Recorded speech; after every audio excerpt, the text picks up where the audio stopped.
Salve nerds, galera, no vídeo de hoje, resumão de animes especial One Piece. Aquele quadro de todo sábado que a gente tá trazendo aqui os arcos antigos de One Piece, até mais ou menos ali a parte de Whole Cake, talvez eu fale o início de Wano também.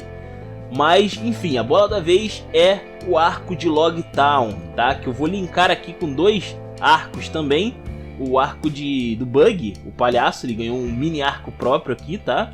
E também o arco da Ilha Navio de Guerra, que é um filler que eu não vou mencionar aqui nesse resumão especial, mas que eu já posso adiantar aqui só uma coisinha só que é importante de tudo que aconteceu nesse arco, tá? Então, sem maiores enrolações, vamos começar primeiramente com a história do Bug. Essa história paralela do Bug é engraçado porque ela veio no mangá como história de capa, sabe? Igual que a gente tá tendo aí um ano com a família Gangbid e tal. Pois é, a gente teve essa história também com o Bug e é esperado que o Gangbid também ganhe aí alguma coisa relacionada, tá? Um mini arco pra ele. E nessa história aqui é o Bug restaurando o seu bando pirata e também recuperando aí o seu corpo no processo, né? Onde ele acaba conhecendo o Gaiman por tabela e tal. E ele também encontra a Álvida e eles formam uma aliança contra os Chapéus de Palha. Vale mencionar que aqui é onde a Álvida acaba pegando então...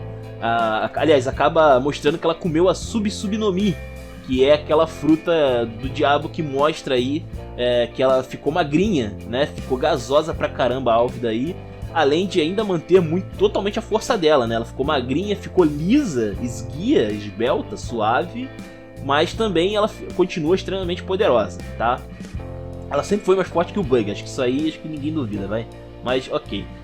Acontece que então, indo para Log Town, né, a gente vê que essa é a última parada oficial antes da grande linha. E os Chapéus de Palha param ali pra, enfim, se reagrupar, juntar os mantimentos, comprar algumas coisas. Mas o Ruffy especificamente acaba indo pra terra firme por uma questão mais de turismo, vamos dizer assim. Já que Log Town também é a casa e o local de descanso de Gold Roger, né, que aqui ainda é conhecido como Gold Roger. E o que acontece é que tem a praça ali onde o Gold Roger morreu e o Ruffy tá querendo ir lá visitar, né? E basicamente a maior parte do Ruffy aqui nesse arco é tentando chegar na praça. Sobre os Mugiwaras, vale mencionar alguns detalhes aqui interessantes, como por exemplo, o Zoro consegue pegar duas espadas nesse arco, que são especificamente a Sandai Kitetsu. A Sandai Kitetsu é uma espada amaldiçoada que o Zoro acaba adquirindo numa loja, enquanto ele conhece também por tabela a Tashigi. O vendedor é de Wano, vale mencionar também, ele tem uma aparência totalmente de Wano ali, só que ele veio de Wano pra lá, de alguma forma ele chegou ali em East Blue. E também vale mencionar que aqui ele fala que a espada é amaldiçoada, né? O vendedor fala pro Zoro que a espada é amaldiçoada, e essa maldição, o Zoro sente que ela é amaldiçoada, a espada tem uma energia diferente. Porém, isso aí também serve pro Zoro como um radar, como fica bem especificado lá em Water 7, tá? Vale mencionar aqui já nesse início aqui. E por respeito ao Zoro, por ele ter conseguido manusear essa espada sem sofrer nenhum dano colateral, o vendedor acaba dando uma segunda espada para ele, que é a Yubashiri, que é uma das 50 espadas mais poderosas de One Piece. Eu confesso que eu não conheço muito sobre esse lado de One Piece, das espadas mais poderosas, eu tenho que estudar mais sobre isso. Talvez eu traga aí no futuro sobre fazer um vídeo só sobre curiosidades sobre essas espadas aí, né? Mas acontece que ele ganha então duas espadas muito importantes que vão ficar aí acompanhando o Zoro durante um bom tempo da obra, tá? Durante um bom tempo mesmo.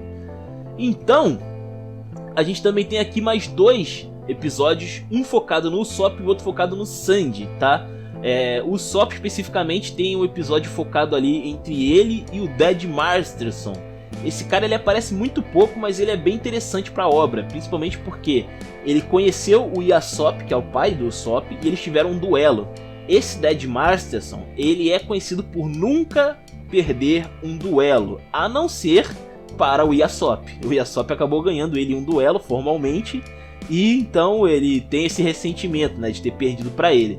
E ele quer testar se o Usopp é digno, igual o pai dele, de derrotá-lo.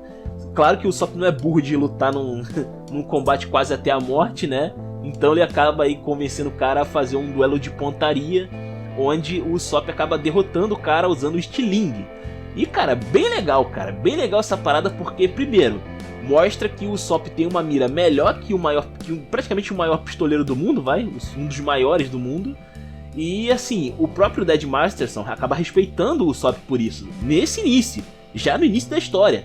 Então assim, ele realmente, pra você ter a bênção de um cara desse, né, de que você é realmente um dos grandes, não é pouca bosta. E o Usopp consegue carregar esse título com maestria durante todo o One Piece, como a gente percebe nos arcos posteriores, tá?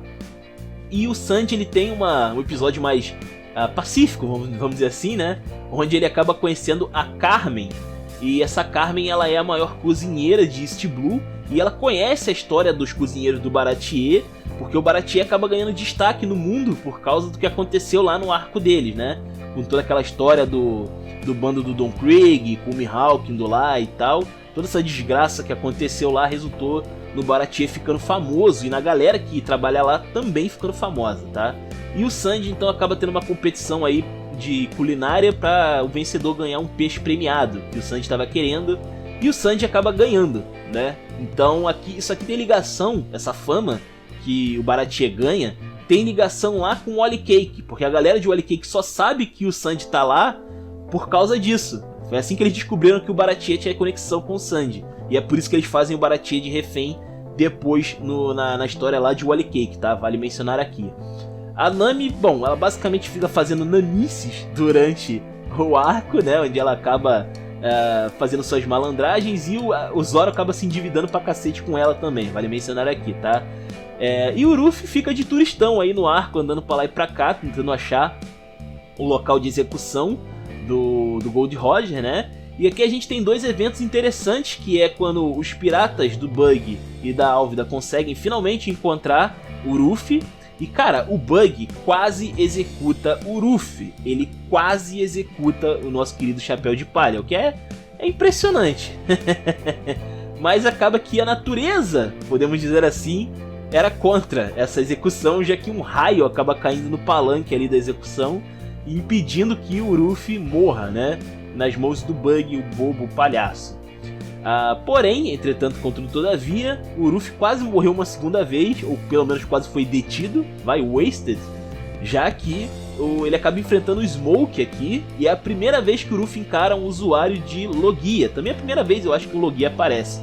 E cara, o Smoke tá em outro patamar, ele simplesmente domina o Ruffy como ele quer, e assim, antes que o Ruffy acabe perdendo vergonhosamente nas mãos do Smoker, o pai dele acaba aparecendo. O Monkey D. Dragon aparece e salva o Ruffy de acabar sendo aí detido, ou talvez até morto pelo Smoker, né? E cara, isso aqui já é mostrando que assim, o Smoker, ele é a última defesa antes da grande linha. Se o Ruffy não tá conseguindo derrotar esse cara, imagina como é que vai ser lá, tá ligado? Na grande linha. O Ruffy tem que fazer muito mais, né? Agora, acho que aqui fica bem comprovado que a grande linha já não é pra qualquer um. Se no Parque Arlong ninguém entendeu isso, agora todo mundo entendeu. Acho que agora todo mundo entendeu, né? E assim, bem interessante aqui de ver esse momento, né, da história de One Piece. E aí acontece que os Mugiwaras conseguem escapar, tanto da galera do Bug, quanto da galera aí da Marinha.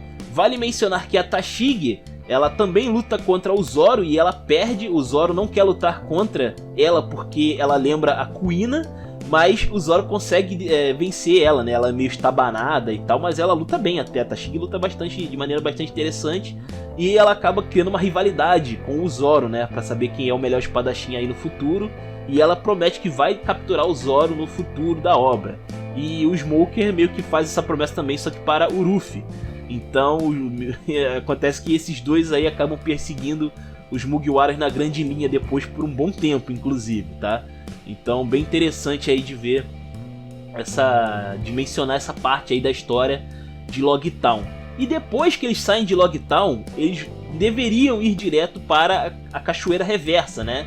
Só que tem um arco aqui que é um filler, que é o arco do navio de batalha, que eu não vou mencionar aqui porque é um fillerzão e tal, mas eu quero mencionar uma coisa específica que acontece nesse arco da Ilha Navio de Batalha, que é o fato de que aqui fica explícito de que o Ruffy consegue falar com criaturas não humanas, né? Ele consegue falar aqui no caso com os dragões. E assim, apesar de ser um filler, isso é canônico, né? A gente sabe hoje em dia que isso é canônico. O Ruffy de fato consegue falar com criaturas não humanas, né? O que é também aí uma menção bem interessante, bem importante para a obra que eu deixo aqui. Então espero que vocês tenham gostado. Isso aqui é o final do grande arco de East Blue. Todos esses arcos que eu falei aqui são pertencentes ao arco de East Blue. E agora a gente vai para o arco de Arabasta, onde nós temos também vários mini arcos aí dentro dele, que eu vou trazer devagar, explicando com calma algumas coisas, alguns detalhes, curiosidades e partes importantes da história de One Piece, tá bom? E além de ser, é claro, a entrada na grande linha. Então espero que vocês tenham gostado, comentem aí, os comentários são de vocês, se inscrevam, compartilhem, deem uma moral no Padrim e fale comigo no Discord. Valeu, nerds, fui!